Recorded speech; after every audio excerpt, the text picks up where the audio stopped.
Welcome to Bigfoot Society. If you have Bigfoot activity to report from the same areas discussed in this episode, please reach out to me directly after this episode.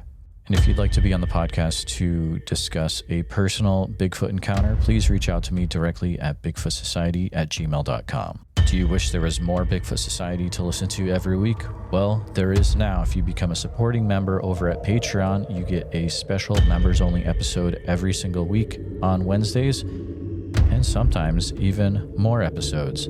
Head on over to patreon.com/the Bigfoot Society. And now let's get on with the show. All right, Bigfoot Society, we've got the privilege of talking to Mike Familant from In the Shadow of Big Red Eye. How's it going, Mike? Hey, thank you so much for having me. This is awesome. Yeah, In the Shadow of Big Red Eye, we're a YouTube show. We go around the country and we look for Bigfoot. It's pretty awesome. Absolutely. Man, it's been a while since I talked to you. I had interviewed Mike. You were like one of the first original interviews that I had. I think so. Yeah, the OG starting it off. OGs, yeah. But Zoom destroyed it.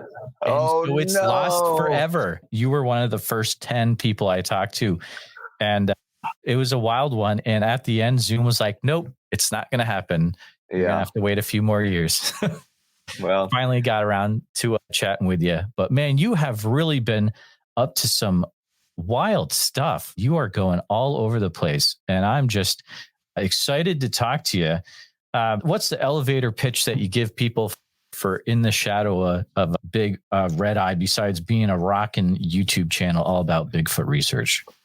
It's like the true, uncut, real, like non-edited version of some of the shows that are on TV right now, except it's what Bigfooting is really about. Some of the shows on TV and people that spend any time or amount of time in the woods looking for Bigfoot realize that the shows on TV don't accurately depict the way Bigfooting is done. So I was like, I am going to make a show that's not based off of ratings. I don't care if anybody doesn't like the show. It's just a hobby for me. And I started doing that in 2016, making the show. And now we got like 2.7 thousand subscribers. It's crazy. There's something for everyone on the channel. You go everywhere from New Jersey, of course, down to Florida. You are going all over, at least definitely the eastern side of the U.S., I would say. I have not been west of the Mississippi yet looking for Bigfoot, but I'm hoping to change that next year for the Mike Familant Library Tour, Searching America Tour 24. I'm telling you, I'm west of the Mississippi, and I'm telling you, Bigfoot is out here. So you got to get out here. You got to hit up some Oklahoma. You got to hit up some Iowa stuff, some Missouri. Oh, man, it's going to get wild for you. But let's rewind a little bit. Mike, what's your origin story with what got you involved with all the Bigfoot craziness to begin with? Yes, it's a kind of funny story. I was living in Florida. I was working at a beach resort in Sarasota, Florida, which was like the best job that I've ever had before in my entire life. And I was watching Finding Bigfoot on TV. It was on in the background. I didn't have any real apparent liking to the show or whatever. It was just on. And at the end, they were like, hey, if you want to come out with us, you could pay this ridiculous amount of fee and sign your life away, and you could come out on an expedition with these guys. And I'm like, there is no way I am not doing that. That sounds like it's incredible. So I signed up that night. I was engaged at the time, did not tell the fiance what we were doing. This was going to be like a little pre-wedding, little surprise thing. Wow. And anyways, this is my first time ever camping. I was an inside child growing up. I was never outside. TVs, video games, that was my thing.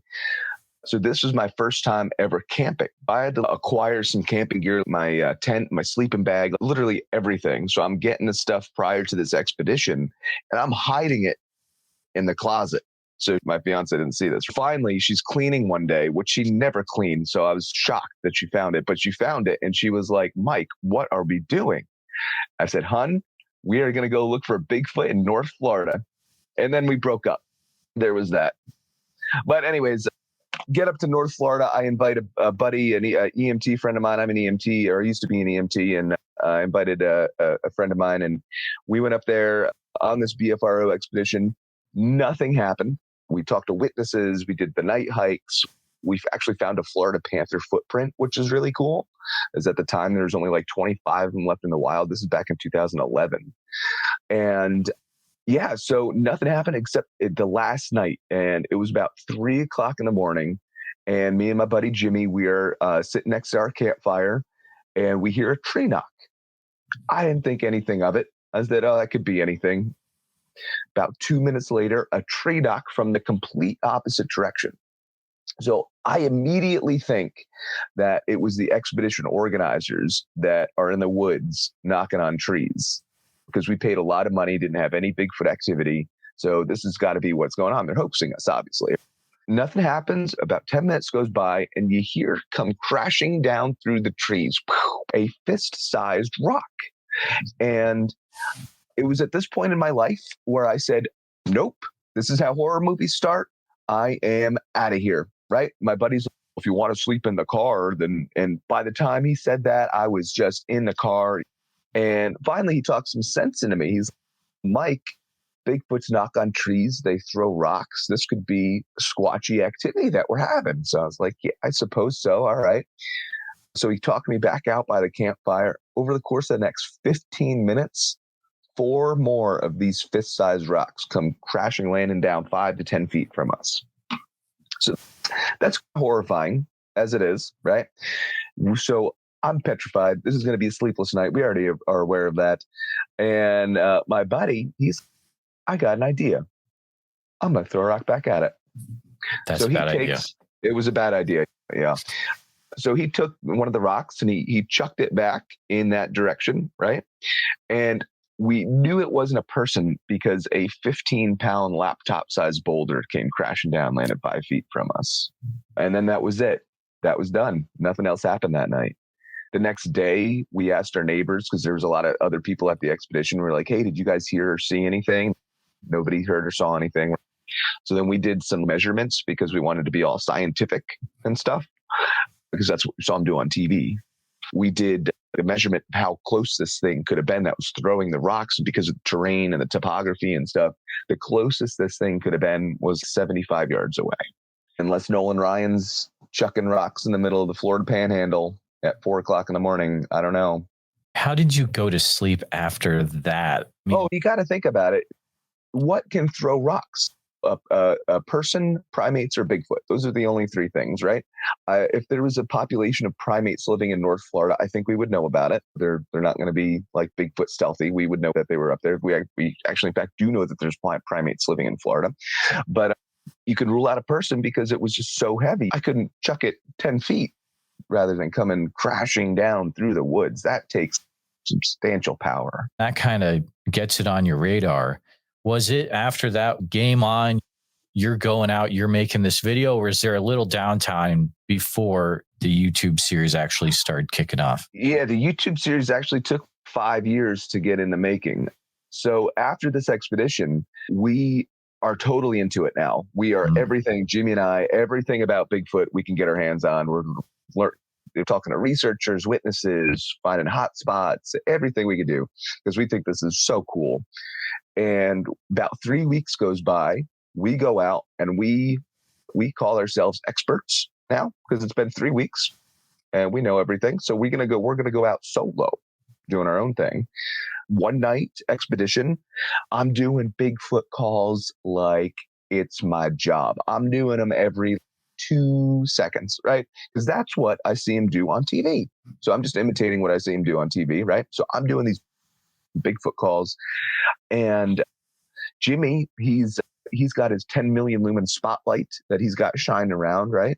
The light shines upon 2 pairs of eyes. One pair was a reflecting red color, and the other was like a reflecting aqua blue color. And they were just looking back at us, and we thought, in our infinite wisdom of everybody and everything in the woods, we thought that it was people. We didn't realize people don't have eye shine. We can't see at night, right? Since we were all so new at this. But anyways, we start yelling, hey, we're just out looking for Bigfoot. Sorry, we'll go back to camp type of thing. And just the eyes are just staring back at us. And these suckers are about 7.5 feet off the ground. So we're like, okay, this is We still think it's a person. We think they're actually illegally hunting out there because it's a big hunting area. So, and it was poaching at night. But anyways, so the eyes are just staring back. The one set, the red set, turns, looks at the other set, turns and looks back at us, and then blinks. Another nope moment out of there. But we did go back the next day, and we found the eyes were at about 7.5 feet. We did a recreation like we saw them do on TV and everything like that. So those were just the two first times that I went out looking for Bigfoot, and we had some really incredible activity. And that's what I think got me so into it, so hardcore, if you will, so quickly. Oh, I can definitely see it. If that level had happened to me right off the bat, it would have the same effect. We had some wood knocks, tree pushed over on my first time out in Iowa with Tate. When does red eye become involved? Okay, perfect. Perfect segue. 2016, I get a little homesick. I'm living in Florida still. I get a little homesick of New Jersey. Shocking. I know that's crazy to get homesick over New Jersey, but it happens, people. Anyways, so I moved back home, and I was like, man, my Bigfooting career's over. There's no Bigfoot New Jersey. Little did I know, starting to do research, and I quickly established that a Facebook group called Sussex County Bigfoot. And I networked with a lot of really interesting people, met a lot of really cool people. And shortly thereafter, I decided I'm going to make a show, and it's called In the Shadow of Big Red Eye. And I called it that because in 1972, a state park ranger up here in High Point State Park in northwestern New Jersey, he was on patrol during the night. He was on foot patrol, walking one of the trails at night, and he came across two pairs of reflecting red eyes. Very similar what happened to us in Florida, right? He put that on his report, and somehow the newspaper got a hold of it, and the next day, Big Red Eye was front page in the newspaper. That's little Sussex County's little Bigfoot claim to fame there. And it looks like, from looking over your channel, you've done more than a few investigations in that area of New Jersey, correct?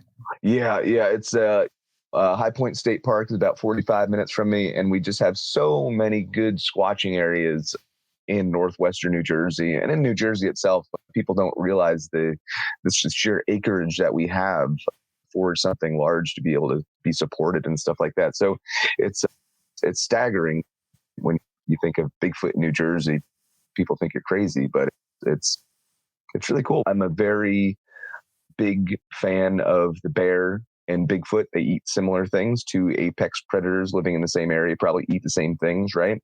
We actually have in Sussex County the highest density of black bear population east of the Mississippi. So I think if there would be anywhere that Bigfoot would be able to be supported, it's somewhere where it has the food that can support these large predator creatures, right? New Jersey definitely can support a large animal like that.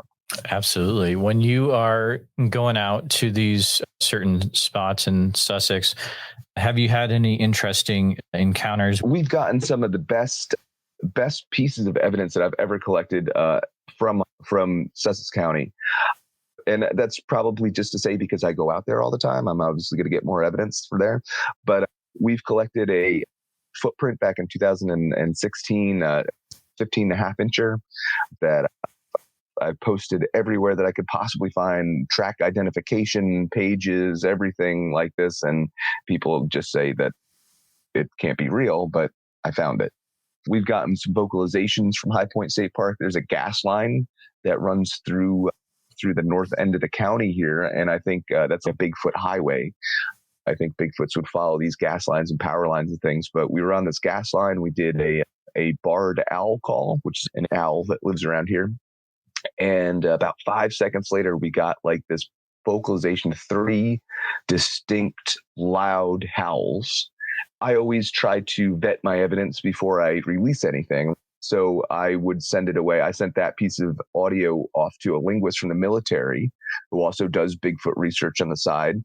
And he came back and said, because of X, Y, and Z, this is outside of human vocal range and it's no known animal. Have you ever heard any whoops type vocalization? Anything like the gibbon type sounds or? The most recent one we had up at that was over the summer. I was up in Whitehall, New York, or actually in Vermont, in Beaumont, Vermont, next to the state park there. And we went up to this one lake and we hiked up there, and it was like 2 a.m, and it sounded just like a person, but a monkey. We did a whoop and it just did the same exact thing back. It wasn't an echo. And it was like, man, like we are literally 2 miles from the closest road. There's no campgrounds. It's those things that make you go, and make you really want to go back and figure out what's making those sounds. Going back to New Jersey for a little bit, a few months back, I had a gentleman on a few times. His name is Swamp Dog. He's a great guy, but he is a guy who is seriously researching in southern New Jersey. Oh, cool. There are some really interesting things going down. I don't know if you're familiar with the Vineland, New Jersey area in the south. Have you ever gone down into the south part of New Jersey at all? Man, the South Jersey is really wild because you have the 1.1 million acre Pine Barrens Preserve, right? And that's right outside of, right in Vineland's right inside of that area. And that's obviously known for the Jersey Devil, right? The South Jersey and the Pine Barrens known for the Jersey Devil, but also Bigfoot. We have found baby Bigfoot tracks down there. So that was very interesting. We actually found them on 3 separate occasions, 3 different years apart in the same area. We actually went down there not too long ago. We went out with this YouTuber, very popular YouTuber, who contacted me and was like, I'm doing a 50-state cryptid thing and I want you to be New Jersey's guy. And I'm like, okay. So we went down there looking for the Jersey Devil, and he actually obtained some goat's blood, which they're said to, Jersey Devil said to eat goats. So we got some goat blood and we smeared it all up on this tree, got some trail cams and stuff. Yeah, we go big. Wow. Do you mind dropping the name of who that was? Channel 5, Andrew Callahan. Okay. I'll have to look that up. Yeah. It's like a real fake news site, something like that. Oh, okay. Cool. It's interesting. Right. Yeah, he's got like 2.2 million subscribers or something like that. It's crazy. We've been down there, and I always like to have fun. So why just research Bigfoot when you could do both? 2 birds, 1 stone, right? All you got to do is look up. It's the same thing. So what are your thoughts as to, some people think of the Jersey Devil as just an interesting folklore story. Some people actually think that there is a creature out in the woods of the Pine Barrens. Do you find yourself more in either camp or? Yeah, I think after doing a whole lot of research into it, I want to say it's a really good folklore story. What's interesting about it is that you can piece together every part of that story can have happened. Like the family, the Leeds family is actually a real true family. You could trace it back. I have a brick from the chimney that the Jersey Devil was said to fly up through, which is really cool, from the original household. That's creepy. Andrew Callahan got me that too. Yeah. I will say though, I do my library presentations, and I do have a slide in there about the Jersey Devil. I had a presentation in South Jersey, down the Pine Barrens area, and I used to say that I think the Jersey Devil was actually a misidentified Bigfoot, and people are a little appalled by that. Apparently, down in South Jersey, my thing is 7 foot tall, screams at night, glowing red eyes. Sounds like a Bigfoot to me. But I think initially it was a misidentification of a sandhill crane, which is a big bird that may have weather pattern could have caused it to come up to New Jersey. And they don't have internet or anything like that. So there's no way of looking up what kind of bird this is. But it looks like a devil. It screams like a devil and has red eyes. So, of course, that would be a flying devil bird, the Jersey Devil. I like the idea of it maybe being a misidentified Bigfoot. When I hear about the Pine Barrens, and I've talked to people a few times about it, there's some really weird stuff that happens in those Pine Barrens for some reasons. Have you ever had anything weird happen to you in there on expeditions? Or routinely when we're camping, big trucks will come into the campground and just like idle there for 15, 20 minutes. Tinted wind, not a cop type of thing, just odd. We've been late one night, and we were deep in the Pine Barrens driving in there. I mean, you can get very lost in there. We came across either it was somebody burying a body or somebody looking for Bigfoot. One of the two. It was one of the two. We didn't stick around to find out, but yeah, it's just a crazy area. I will say, if anybody's interested in going out to investigate in the Pine Barrens, the New Jersey State Park Police do a very proficient job making sure nobody is breaking the rules down there. Keep that in the back of your mind as well. Yes. And no breaking the laws, guys. No, and I got pulled over one time, and the cop was really cool. I was at a memorial. It's Carranza Memorial. It used to be a Mexican aviator went down the Pine Barrens. They put this memorial up for him. And I was down there just showing my friends the memorial because they've never seen it. And State Park Police pulls up. What are you doing? And we have all of our camera gear. We're in camo. We're looking for Bigfoot. And he's, what? Oh, that's interesting.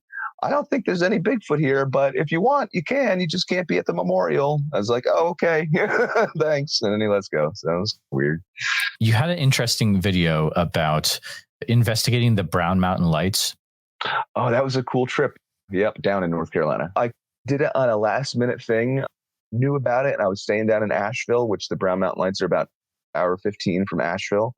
Just like one night, I'm going to take a ride up there, and the road to get up to where we were, I think we're at Linville Gorge, I think it's called, is not for the faint of heart. So you need a 4-wheel drive to get up there.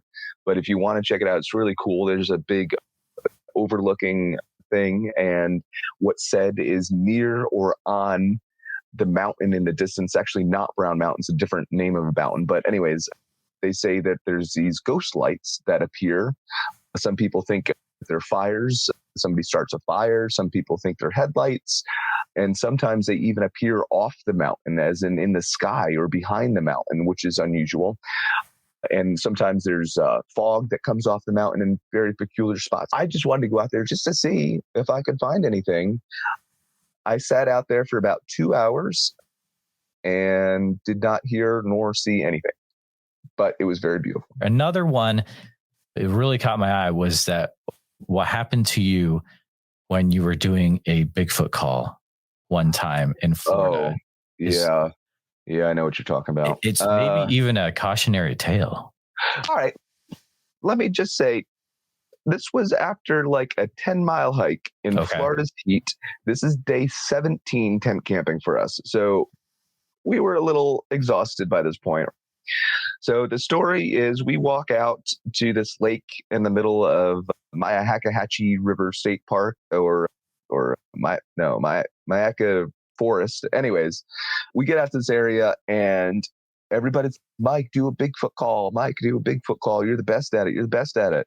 I'm like, I'm really not feeling it, guys. I'm not. And they're like, no, you got to do one. It's the last one at the trip. It's like, all right, fine. It wasn't even like a long howl. It was just it was a very good, powerful vocalization. And I passed out after it a little bit. You definitely did. Knowing that background information, I could definitely see how that could happen, though, being deep into camping for that long. You're going around all over the place for red eye. Has there been a time when you are going out into a state forest and you've just had something happen that really took you back, or things got really intense? Yeah. Just the other day, we were hiking up in Stokes State Forest, which is in northwestern New Jersey, and we had a Class A encounter of a bear box. And let me tell you, they put bear boxes in the state forest by the campsite, so you put your food in there so the bears can't get them. Okay. And these things they're about the same size as a extremely large black bear, and dark. They paint them black for some reason. So we were going around a corner and we came across this, and it was darker than the rest of it. It's pitch black out. I'm like, FLIR, get the FLIR. And so we're getting the FLIR up. There's nothing on it. And finally we get this big spotlight on it. It's just a bear box. So that was crazy. And this happens, I think, to everybody that goes Bigfooting.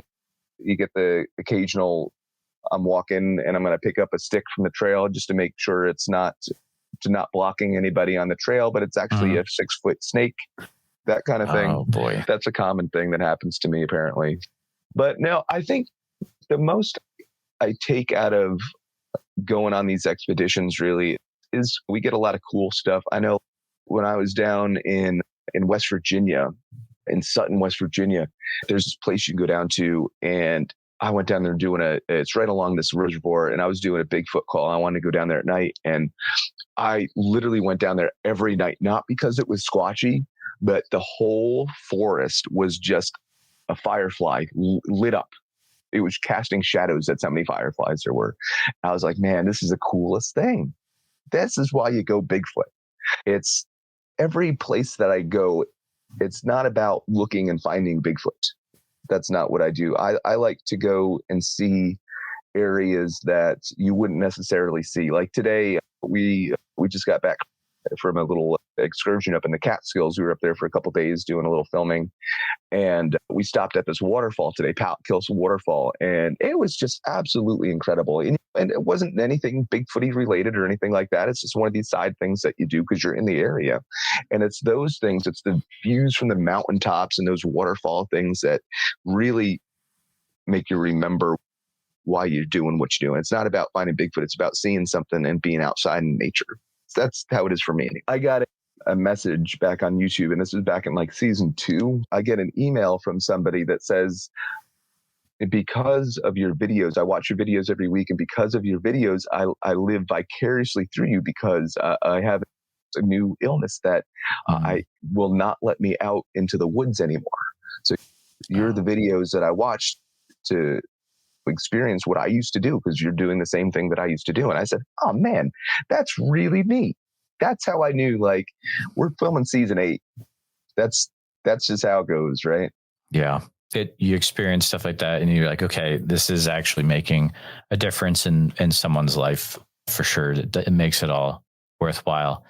I know, that's why I do it. And I'm pretty sure that's probably why you do it too. I really like providing a platform for people to share their encounters where it's a safe, respected environment. And I've noticed that you have started to do that as well. Do you mind sharing about, you have a series where it's almost, you run into these people and you get them to share. How did that come about? It's Bigfoot Campfire Stories. Basically what it was, I have some of these really great long interviews with some really unique people, and I can't for the life of me fit them down into one episode of my show, because it would just be the interviews, the whole show, and I can't have that, you know what I mean? So I decided I'm going to make this extra special series, docu-series of, and it could be from 2 minutes long to 2 hours long, however they want to talk about their experiences. And what I've gathered from the feedback is that everybody thinks it's extremely raw. It's not edited. It is right from the mouth of the person that had a Class A sighting with a Bigfoot. That's cool. And a lot of times, 90% of the times, we're actually back in the area. I know there was one hunter that had not gone back to the area for 30 years before I took him back there. And he was the first time back there that I took him that he saw a Bigfoot, which is crazy. But yeah. But speaking of platforms to allow people to open up about their Bigfoot encounters, I don't know if you've seen my vehicle, the Bigfoot Mobile Command Center. It's all graphicked out with. I've seen a little bit of it in videos, but tell us about that. It looks very cool. Yeah, it's I made it myself. Took out the back seats, and I made like a raised sleeping platform so I could like sleep in the car. I don't have to pay for Airbnbs and like travel expenses and stuff like that. I just sleep in the car if I need to. There's storage compartments. I put a secondary car battery in there so I could charge up all my stuff all the time. But I put graphics on it real big. It says Bigfoot Mobile Command Center. And every other week, I would say, I'll be at like 7-Eleven or a convenience store or something like that. And somebody will come up to me and say, hey, I've never told anybody this before, but I saw a Bigfoot 30 years ago. And that's so wild. And it happens so frequently. It almost would shock you how frequently it happens. But funny story is, so as I'm sure you do, you talk about Bigfoot a lot, right? True. And I know for me, if Bigfoot's my job, so I want a day off of my job every once in a while. So like I called my friend up this a couple of years ago. I called my friend up. I said, hey, we're going to go out tonight and play some pool, but we're not going to talk about Bigfoot. Bigfoot is off the table, right? So we get there, get out of the car, slam the door, and what do I hear from across the parking lot? Bigfoot! And I'm like, oh no, here we go. So the guy comes over and he's like, hey, my grandfather has a Bigfoot cast that he's never shown anybody. Do you want to see it? And I said, no, I'm off tonight. No, I said, absolutely. Of course I want to see it. Of course.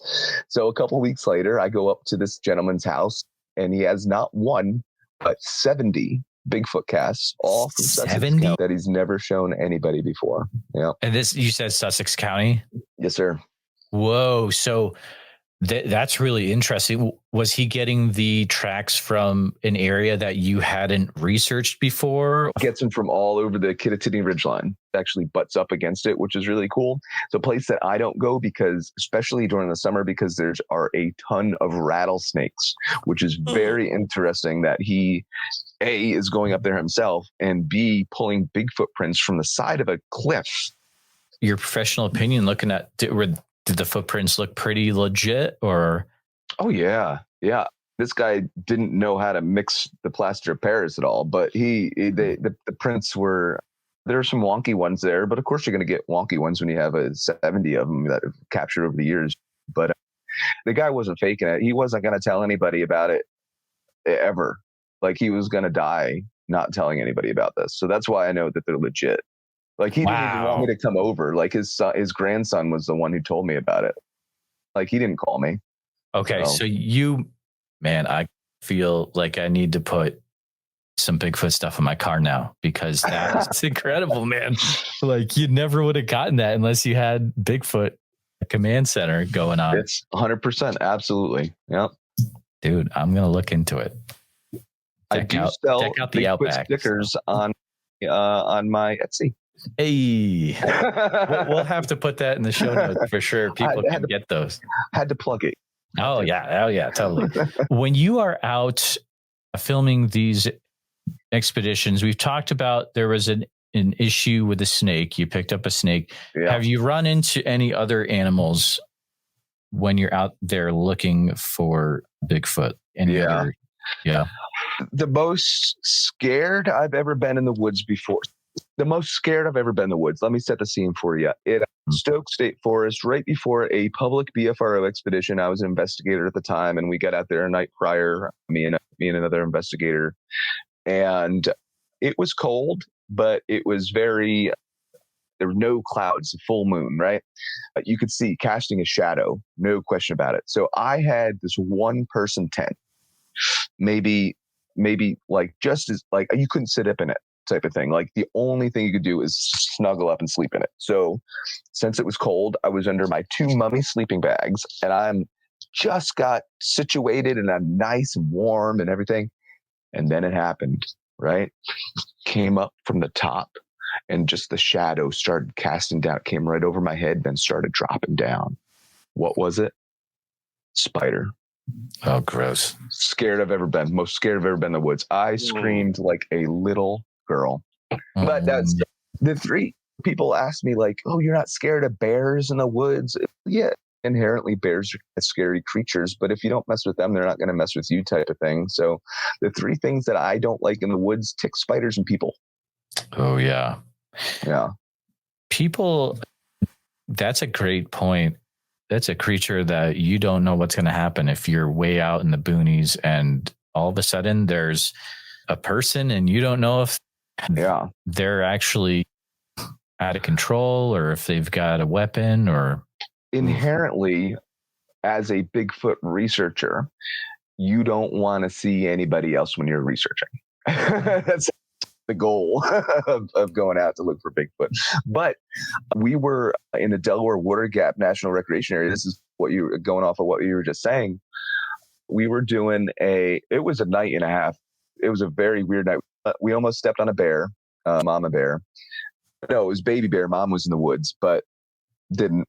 But anyways, we were driving through this village called Millbrook Village. It's an old historic village, not it's abandoned, but they fixed it up all nice. Anyway, there was a guy walking along the road. Nobody lives here. Okay. And it's 2:00 in the morning and he's in shorts and has a backpack on and flip-flops and it's cold. And I'm like, okay, something's not right. We got to stop. And we drive past him and I'm like, guys, we got to turn around. And everybody else was like, wait, that's a ghost. That's definitely not a person. That's just a ghost. And I'm like, no, it's not a ghost. It's a person. We got to stop. So we stop. This guy, he was having a medical emergency, psychiatric emergency, right? He was actually running away from his house. Ooh. And he was going to attempt to do the Appalachian Trail. And this was in February. He had his flip-flops on. He wasn't going to make it the night type of thing. No. So we ended up, finally, he wouldn't give up any information about, and there's the state police out there, but they're just going to lock him up in a hospital or something. So we ended up contacting his dad finally after hours of talking with him, and his dad came out and got him and stuff. So, and I wouldn't recommend anybody doing that, especially with somebody that's having a psychiatric emergency. As I mentioned though before, I'm an EMT, so I know how to handle those situations, but definitely wouldn't have made it the night.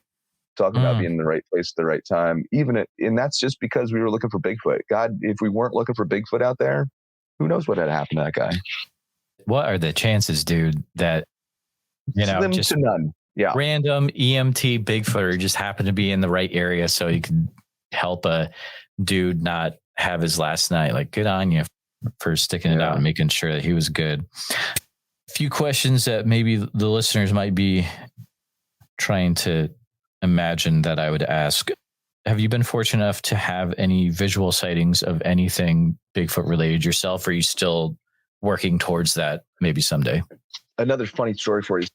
We were down in the Pine Barrens, as we were just talking about, along this river where we found footprints before. And we were walking and it was me and my friend Tom. And all of a sudden I was a little bit ahead of him, talking about being at the right place at the right time. All I hear is floop. And I turn around and he is literally up to his chest in mud. He fell through. It was like quick mud. He lost his, he lost his boots type of thing. Like he wouldn't be able to get out if I wasn't there. So if Bigfooters, if you're going to go out, always try to go with another person. You never know what's going to happen. It could be as freaky as getting caught in quick mud, but it happens. Anyways, after this, we're walking. He doesn't have any boots on. He's a trooper. He's toughing it out. Where he's like, I see something. So I wasn't filming my show. I had a still camera and I just pick up the still camera. I'm just snapping away and I didn't see anything. He saw it. We went back and looked at the pictures and it was actually like a little blurry, like tip of a head that you could possibly see that was like coming out over a rock. Oh man. But it was so far away. You can't make it out. It could have been a deer. Nobody's ever going to see that picture. You know what I mean? Have I seen anything? No, but I think I've come across everything but short of seeing one. Yeah, I get you. It's one of those things where I've been out 2 times, which is low number compared to yourself. But I think we both would one day want to have that experience. There's that old question that always gets brought up where, how are you classifying this creature that you're trying to find? What is Bigfoot to you? I go about researching and looking for this creature the way I would go about researching an extinct or expired animal. So I think they're biological creatures. And the evidence that I have found, aka footprints, I've been given some hair and stuff. Like if they weren't of this dimension or whatever, this plane that we're on, I don't think they would leave too much physical evidence. But anyways, it's just, I think that you can't explain an unknown with another unknown. And I think when you have people that are of the realm of Bigfoot or UFOs or intradimensional creatures that we don't have any knowledge of. You can't use that to explain something else. It just doesn't work like that. So when you have somebody that tries to use that logic to explain something away, it's just like, man, we got to think of the most simple. If it walks like a duck and talks like a duck, it's probably a duck, right? So that's what I think Bigfoot is, except obviously a Bigfoot. Absolutely. So we've got definitely, we're in the physical creature, something flesh and blood camp. So then going down that road, there's a few ways you could go off, right? Are you categorizing it in any specific? You have maybe something more ape-like, something more human. Yeah. Is there any? I think it's got to be. It would be nice if we knew more about this creature, right? But we just don't, and that's the thing. I think we would be speculating at anything if we could guess at that. But I think personally that it's probably more human, but also has characteristics of primates. I don't think they're intelligent enough as we are. I don't think Bigfoot can start a fire. I do think they have like means of communication though, so they could talk to each other and communicate with each other. So that's where I think they could use primitive tools to be able to do their daily tasks and get food and stuff like that. That makes sense to me. So I think that they're like at a pre-Neanderthal level of existence when it comes to where we have evolved from and where they might be right now. I think they have evolved just like we did, except they took a totally different path coming over than we did. If Bigfoot ever discovers fire, we are in a whole bunch of trouble. Can you imagine? Yeah. Forest fires everywhere. That would be bad news. Or like all of a sudden you'd be in your campsite and this huge like torch would get thrown through your tent or something. No thanks. Yeah. That would be some wild stuff. The big red eye is becoming definitely quite the thing. You're sending out a few graphics I've seen where you're trying to almost gather a team together. Can you talk a few minutes about what are certain people you're looking to join your team? Yeah. So here's what it comes down to. And this might take your listeners by surprise, but Bigfooting isn't a priority for a lot of people. I do this full time. This is my life. Like I go around, I support myself. I speak at libraries during the day. That's how I get to travel around to all these places. I set up a library tour and I'll do 7-10 libraries over a 12-day period and be camping that whole time, filming the show. It's really awesome. But yeah, it's like pulling teeth trying to get people to come out to some of these longer expeditions.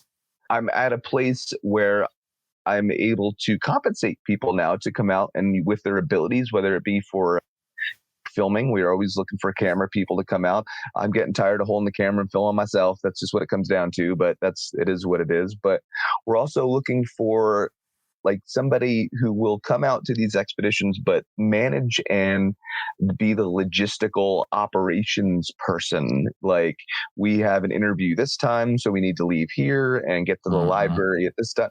Just so everything moves easy, and it's gotten to the point where I have to get more people to do this now, where it's become more of it's become big. It's getting larger than myself. Like I said, I do this full time, and it's a full-time job editing the show, running my website, doing the library tours. I mean, that in itself is a full-time thing. So we're also looking for people to book podcasts and stuff like that. And just some of the stuff that it would take loads off my back, right? We're doing a sponsorship manager now where we're going around looking at companies that could have some items that they would want us to use on our show. We've got that unique following where all you need is a really good email and you could do some pretty amazing things. Mm-hmm. Let's say you have someone that is new to your channel. Do you have a top 3 videos that you would really want them to check out? Yeah. First would be when I got bear maced. Oh yeah. That would be number 1. Yeah. Yeah. No, some of the actual like legit episodes, I know there's some that I put out, because I put out a video a week, and it's almost impossible for me to go on a Bigfoot expedition each week and then edit the show and whatever. That's why there's a lot of episodes from High Point and from Stokes and stuff like that from Sussex County, because that's where I can get to logistically.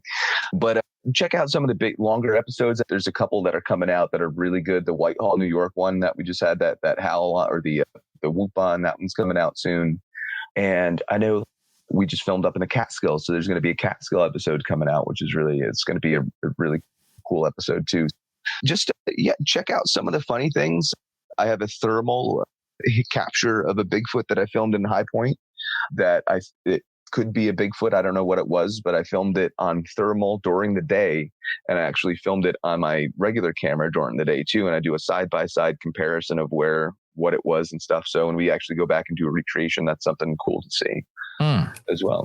Do you have any advice for listeners that are like, I might want to go out and find some state forest with some Bigfoot action, go out there and see what I can do? Do you have any advice for the new researchers that are trying to get into it? Yeah. And I've been asked this question a lot. So what I just did, because I can, is I made up a docu-series called Squatchables, How to Find a Bigfoot, Bigfooting 101. So just pick up a copy of Squatchables, it's $10 on our Etsy. No, but it's what it is. It's, you don't want to go out by yourself the first time. You want to play it safe, but you also don't want to go out with a complete stranger. Bring one of your friends out and have the tools and equipment that you'll need to be able to, that you would going on a hike. Be smart about it. I would scout out an area during the day first. That's what I do, is I don't go to any area that I haven't been first during the day at night, because that's dangerous, right? There could be loose rocks or ice or something that you didn't see. So always scope out a place during the day. But the biggest part about it is have fun, have a good time when you're out there. Is, like I said before, see something that you would see sitting on the couch and make it something that you are really interested in, and make it how it's going to be fun for you. There's no right or wrong way to look for Bigfoot, right? Absolutely. Yeah. It's, at the end of the day, good Bigfoot outing is also a really good camping outing if you're doing it right. Camping on steroids. Yeah, absolutely. That's what I tell people. Yeah. Do you have any things that you follow when you're trying to find, let's say, I'm going to this state and I'm looking for the good Bigfoot areas? Here's the thing. When I do my tours, the way I find a place to squatch or a place to camp is I go and I map out my library locations, and then I pick a state park that's centralized to all of them. That it logistically makes it easy for me. I can't be driving 3-4 hours each day to get to a library. That just doesn't make any sense. So I'll camp in one of these areas that's centralized. Now, that may or may not be the squatchiest area that I can go Bigfooting, but that doesn't mean anything to me, because just as there are reports of Bigfoot, there are not reports of Bigfoot. People aren't reporting Bigfoot because either they're not there, or maybe there's just nobody looking there. You need to have two things to report a Bigfoot, a person and a Bigfoot. And if there's no people looking for Bigfoot, you're not going to find one. But I take that a step further. And what I'll do is, during my library presentations, I'll just say, they're all local people. I'll say, hey, who here has seen a Bigfoot? It's my first question that I ask. And people will come up to me, especially at the end of the thing, and say, I saw a Bigfoot here and here in this park and this park. And then I'll go there. Why not? It sounds so obvious, but like, it's smart. Yeah. It just ask the people if they've seen a Bigfoot. That's where it comes down to. I love it. That is so awesome. Oh, Mike, it has been a fun chat with you. I'm glad we're able to actually it's been an hour. That's crazy. Get an interview. And this is if StreamYard doesn't mess this up. We might be cursed. But do you mind spending a few minutes reminding people how they can keep up to date with what you're doing, things that you can pick up on your Etsy, stuff like that? Yeah. We have everything that you can imagine here in the Shadow of Big Red Eye. First and foremost, if you'd want to know anything about the show, head over to our website, shadowofredeye.com. That's a great place to find all of our YouTube episodes, what's coming up, our tours, where our next appearances are going to be, all that good stuff. YouTube is In the Shadow of Big Red Eye or at Shadow of Red Eye. That's our bread and butter. You guys can go ahead and, if you want to, subscribe. But the cool thing is, and I will even give you permission to do this, is run my videos in the background all night and day. So I get the watch hours up so I can start making money off of YouTube. But now we also have an email list. You can reach out to any of our social pages to get signed up for our email list, which has some really cool Etsy deals and stuff, which you also have an etsy.com/shop/Shadow of Red Eye. We have really cool Bigfoot ornaments because this is the time of the year that is coming out now, right? So look at these guys. How freaking adorable are these things? Christmas ornaments. That's pretty sweet. I like that. Yeah. That's yeah. But anyways, I'm not hard to find. If anybody wants me to come to their area and speak at a library out by them, or has some interesting stuff that they would like to share with me, you're more than welcome. Find me on any platform of social media. I'm very open. Awesome. Are you really only waiting on your 4,000 hours watch time for the channel? Holy mackerel, because you're over like 2K. Okay. So Bigfoot Society, I'm going to talk directly to every listener for a second. Please make sure you're subscribed to Mike's channel. Hit the bell like you do on Bigfoot Society so you don't miss anything. And then please just watch a few episodes, a lot of episodes, because the fact that Mike hasn't hit 4,000, like, we need to fix that for him. We're going to hopefully fix that for you, Mike. Thank you so much for coming on. It has been a really fun chat. We can't wait to see what comes down the pipe from you guys next, but thank you so much for coming on, man. Hey, next time out in your area, I will let you know for sure. Here at Bigfoot Society, our goal is to provide a platform for those that have encountered Bigfoot to share their encounter in a safe and respected environment. But we need to hear your story. If you've experienced something that you just can't explain, please send me an email at bigfootsociety@gmail.com. Then we can start the conversation. And I know a lot of you have not shared your encounter at all. It's been 20 years, and it's time that you get this off your chest, and then you can get some well-deserved rest, because I know you haven't been sleeping. I understand what you're going through, and I appreciate every one of you listening. Bigfoot Society podcast, hosted by our captain, Jeremiah Byron, where it's all Bigfoot all the time. Have you ever had the urge to do more, to be more? Now you can by joining Bigfoot Society on the Patreon. Get ad-free episodes and even member-only episodes. Take part in movie night and even live video chats. Interact behind the scenes with Jeremiah and other Patreon members like me, Slaya. The powerful podcast goes on, and you may contribute a verse in our Patreon community. Carpe diem. Seize the day, Bigfooters, and make your lives extraordinary. Please take a minute to help out the show by subscribing on YouTube, making sure you hit the bell so you don't miss any notifications, and share the episode on YouTube with a friend. Also, if you're listening to us on a podcast, thank you so much. Make sure that you're subscribed, share the show with a friend. Really, it's all about sharing the show wherever you can. If you've had a Bigfoot encounter related to the following or know someone who has, please reach out to me at bigfootsociety@gmail.com or pass on my email. Here's the list. These are all in Oregon, by the way.